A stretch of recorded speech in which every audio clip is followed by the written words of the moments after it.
Assalamualaikum dan salam Malaysia Madani. Daun hijau melambai-lambai, ditiup angin sepoi bahasa.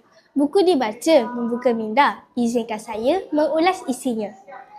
Nama saya Safia Amni binti Muhammad Syamsul Anwar dari SK Bandar Tasik Kesuma. Kod sekolah saya ialah BBA 4051. Pada hari ini, saya ingin kongsikan tentang sebuah buku yang sangat menyentuh hati saya, iaitu Rumah untuk Ellie. Buku ini ialah hasil karya penulisan Len Liu. Mempunyai 264 halaman bercetak serta 24 bab. Buku ini mengisahkan tentang seorang pelajar perempuan bernama Ellie Ishala Samantha. Berusia 16 tahun.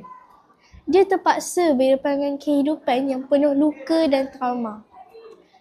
Ellie pada mulanya hidup bahagia dalam sebuah keluarga yang penuh kasih sayang. Namun segalanya berubah dalam sekelip mata selepas kejadian tragis yang meragut nyawa ibunya, Gianla. Ellie telah dituduh penyebab kematian ibunya sendiri. Walaupun apa yang berlaku adalah sebuah kemalangan yang tidak disengajakan. Akibat tuduhan itu, Ellie bukan sahaja kehilangan seorang ibu yang dicintai, malah kehilangan kasih sayang daripada ayahnya dan keempat-empat abangnya. Ellie berjuang dalam diam, cuba mencari jawapan sebenar tentang makna sebenar rumah dan keluarga. Idea utama buku ini ialah pencarian makna sebenar, kasih sayang keluarga dan rumah.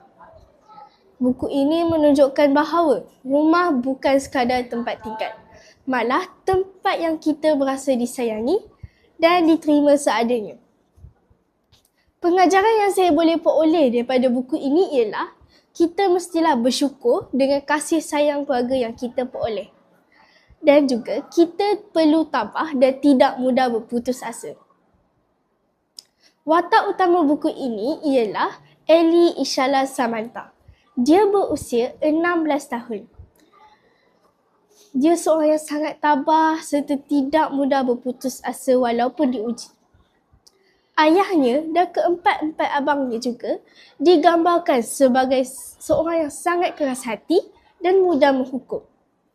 Walaupun sebenarnya mereka dipengaruhi oleh emosi dan salah faham. Bahagian yang paling menyentuh hati saya ialah ketika Ellie terus bertahan walaupun diuji oleh ahli keluarganya. Bahagian ini menyayat hati kerana seseorang yang sepatutnya melindungi Ellie menjadi punca penderitaannya. Pada pendapat saya, buku ini sangat menarik dan penuh dengan pengajaran. Jalan ceritanya mampu membawa pembaca benar-benar merasa kesedihan, kemarahan serta merasa simpati terhadap watak Ellie. Kelebihan yang terdapat pada buku ini ialah watak yang memberi inspirasi serta kuat. Terdapat juga kekurangan pada buku ini, iaitu bahagian yang terlalu sedih mungkin agak berat terhadap sesetengah pembaca.